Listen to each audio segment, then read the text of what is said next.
6:33, you're live. I'm David Carnes, and my guest this hour is Dr. Ruth McKinney. She's the director of the East Ridge location of Total Health Chiropractic.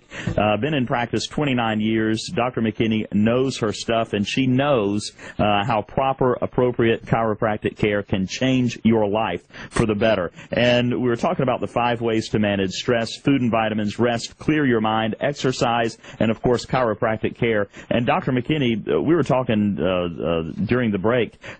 You're never too young, and this is one thing that has just absolutely blown me away at how advanced chiropractic care has gotten, so that you guys can even take care of infants now, basically just after the birth process. Well, right? I'll just share with you that both of my children had their first chiropractic treatment on the day that they were born, and they are teenagers, very healthy, rarely miss school, never had an ear infection when they were infants. Talk about the relationship to ear infections, because that's what fascinates me, is that chiropractic care on infants can reduce ear infections. That's amazing to me. Let me say, first of all, that chiropractic treatment on an infant looks really different than it does on an adult.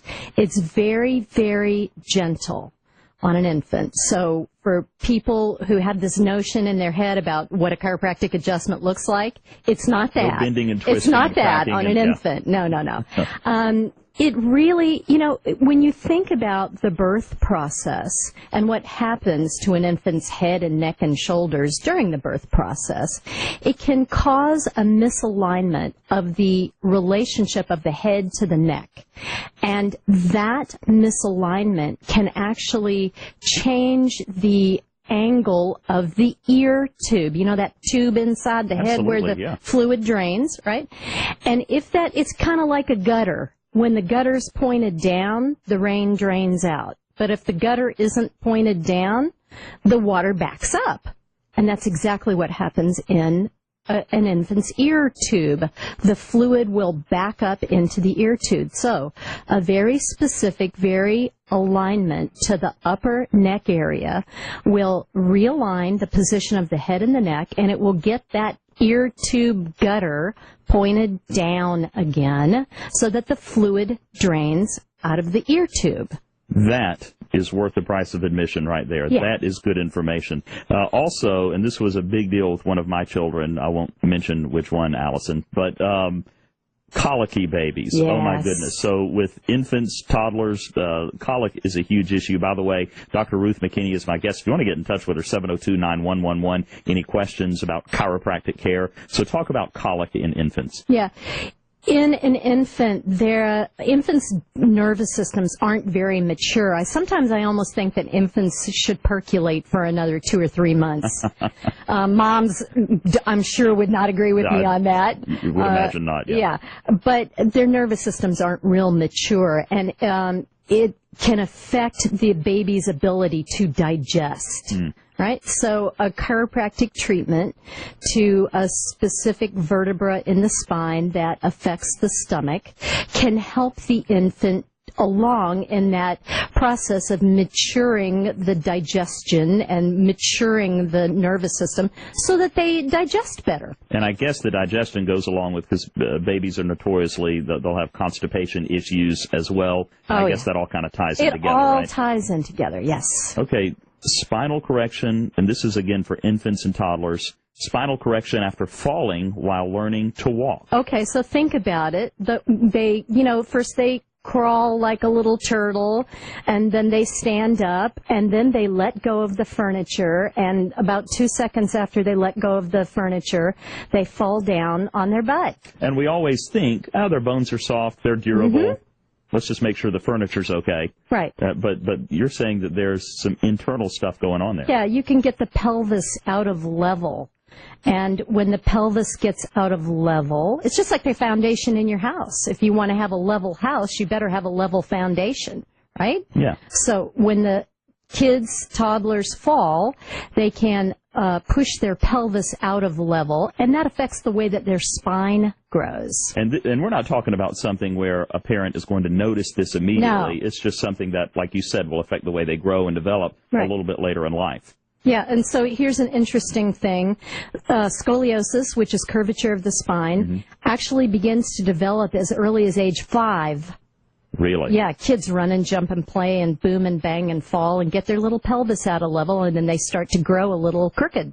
So and I know what the answer is going to be, but I want you to address it anyway. But should anyone, I mean, it sounds like chiropractic care, it sounds like what the traditional thought is that if you have pain, then chiropractic care might be a way to go. Sure. What it sounds like you're saying is that chiropractic care should be just kind of a health and fitness kind of a tune-up thing that we need to schedule pretty much just regardless to make sure we're on track. I think everybody needs chiropractic care sometime. You don't need it all the time, but you need it sometime.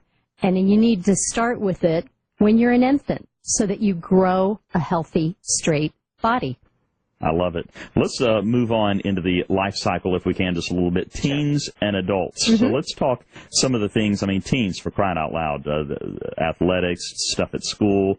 They think they're invincible. So what kind of things do you see with teens primarily? I treat sort of two categories with teens. One is I treat kids who have scoliosis. And if teens have mild or moderate scoliosis, chiropractic can help them. And the other segment of teens that I treat are kids who are doing athletics. And my gosh, basketball, baseball, football, cheerleading now. All right, soccer. They're banging up their ankles and their knees and their hips, and it's not broken, and it doesn't need surgery. Well, what are we going to do with it? You know, how are we going to help it to heal right so that it doesn't become a chronic weakness that gets re-injured over and over and over again? And if somebody is participating in athletics, and I think most athletes probably do, the chiropractor needs to be kind of on your speed dial. Kind of part of life, right? And so a lot of times with those kids, what I'll do is give them a tune-up on Friday afternoon before the game, and then I'll see them on Monday afternoon after the game. Now, the last time you were here, and I want to make sure I get all of this in, so I apologize for jumping around if I am. It's okay. By the way, Dr. Ruth McKinney, 702-9111, if you have any questions or comments. But the last time I was here, I was talking with Dr. Page, and she was saying that she literally could not remember the last time she had a headache. Yeah, isn't that great? Is that the case with you also? Yes. And I want to tell you, unbelievable. I am blessed. I have been under chiropractic care since I was age 10. My mother, in her infinite wisdom, took me to the chiropractor because I had sinus and allergy problems. It cured my sinus and allergy problems. I've never had problems since. And I have been under chiropractic all these years, and I couldn't imagine life without it. So people that are having headaches, and again, we're talking teens and adults, so this fits right in that wheelhouse. And headaches because of stress, headaches because you're sleeping wrong. Or carrying a backpack that's 40 pounds. Carrying a backpack, kids, absolutely, that's 40 pounds. What do you do? I mean, most people are, I'm taking aspirin or I'm taking Tylenol, whatever, but what could you do to make sure that people don't get headaches anymore? Well, the thing that you have to do is figure out the reason why they're having the headaches. If it's a biomechanical issue, you want to fix that mechanical issue. You want to get the head sitting on the neck straight. And when you do that, it reduces the strain on the bones, the joints, the nerves. All of those things have pain nerves. So when you get it all fitting together right, there's no irritation that causes headaches. What's the primary reason that people get headaches? Does it narrow down to just a couple of things that you typically see? There are I would say the vast majority of headaches out there are what you might call stress headaches. You know, head not sitting on the shoulders right, muscles get too tight, hurts.